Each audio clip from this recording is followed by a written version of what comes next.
नमस्कार। मशीनिंग की दुनिया में कुछ स्किल्स ऐसी होती हैं जो बिल्कुल बेसिक हैं लेकिन बहुत ही ज़रूरी हैं। लेथ मशीन पर पार्टिंग ऑफ ऑपरेशन उन्हीं में से एक है। ये किसी भी नए मशीनिस्ट के लिए एक बहुत ही ज़रूरी स्किल है और आज हम इसे स्टेप बाय स्टेप समझने वाले हैं। तो आज हम क्या क्या जानेंगे? सबसे पहले पार्टिंग ऑफ का इंट्रोडक्शन, फिर इसके खास टूल को समझेंगे।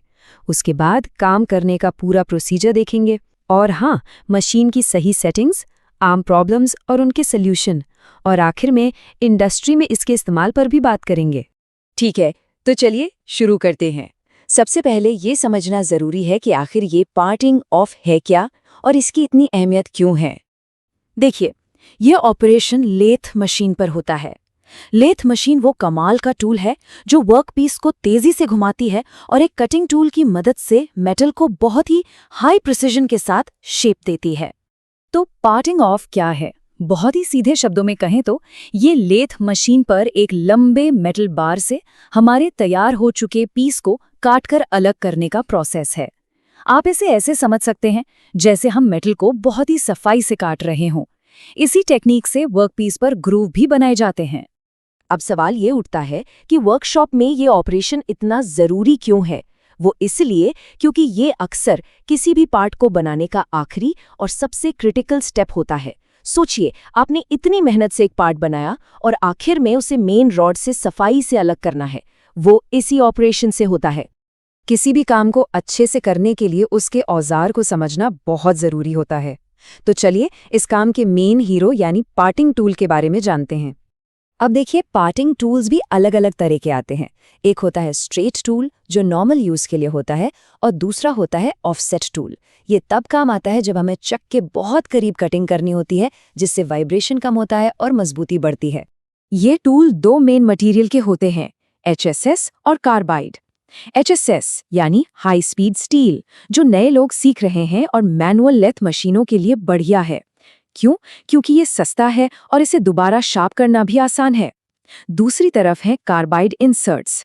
ये प्रोडक्शन और CNC मशीनों के लिए बेस्ट हैं, क्योंकि इनसे टाइम बचता है और परफॉर्मेंस भी एक जैसी रहती है।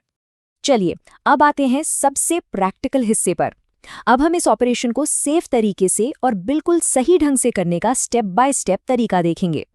सबसे पहला काम वर्कपीस को चक में एकदम मजबूती से पकड़ना है, और याद रहे, कटिंग वाली जगह चक के जितना पास हो उतना अच्छा, वाइब्रेशन कम होगा। दूसरा, टूल को टूल पोस्ट में कम से कम बाहर निकालकर टाइट करें। तीसरा, टूल की हाइट, ये बहुत जरूरी है।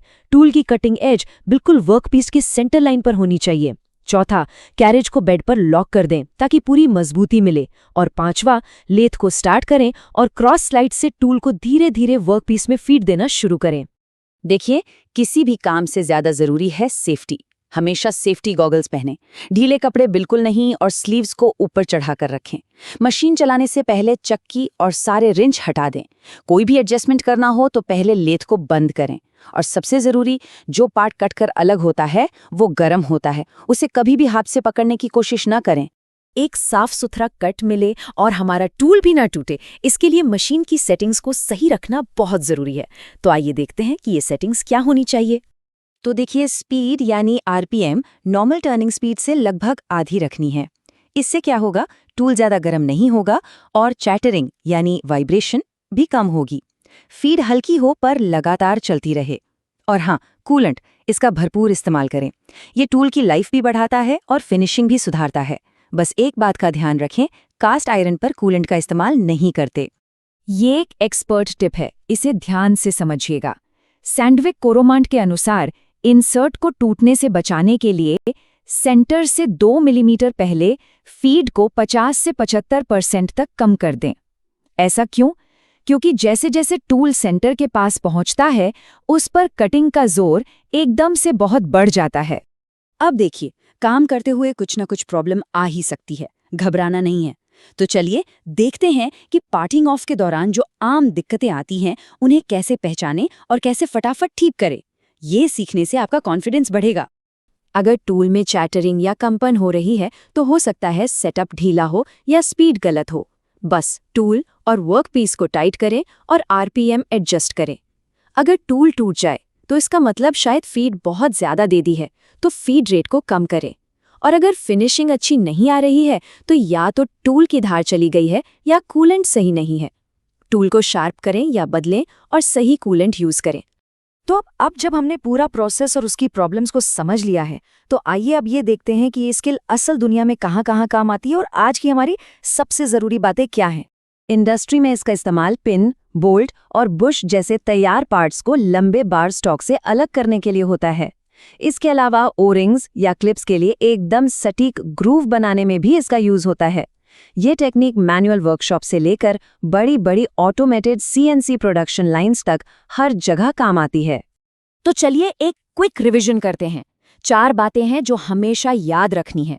पहली, रिजिडिटी यानी मजबूती। वर्कपीस और टूल का सेटअप एकदम ठोस होना चाहिए। दूसरी, सेंटर हाइट। टूल हमेशा वर्कपीस के सेंटर पर ही रहेगा। तीसरी, स्लो एंड स्टेडी। स्पीड लगभग आधी और फीड लगातार। और चौथी, सबसे जरूरी, सेफ्टी फर्स्ट। सुरक्षा नियमों को कभी नहीं भूलना है। वर्कशॉप से जुड़े ऐसे ही और भी प्रैक्टिकल टॉपिक्स पर जानकारी के लिए लाइक, शेयर और सब्सक्राइब जरूर करें।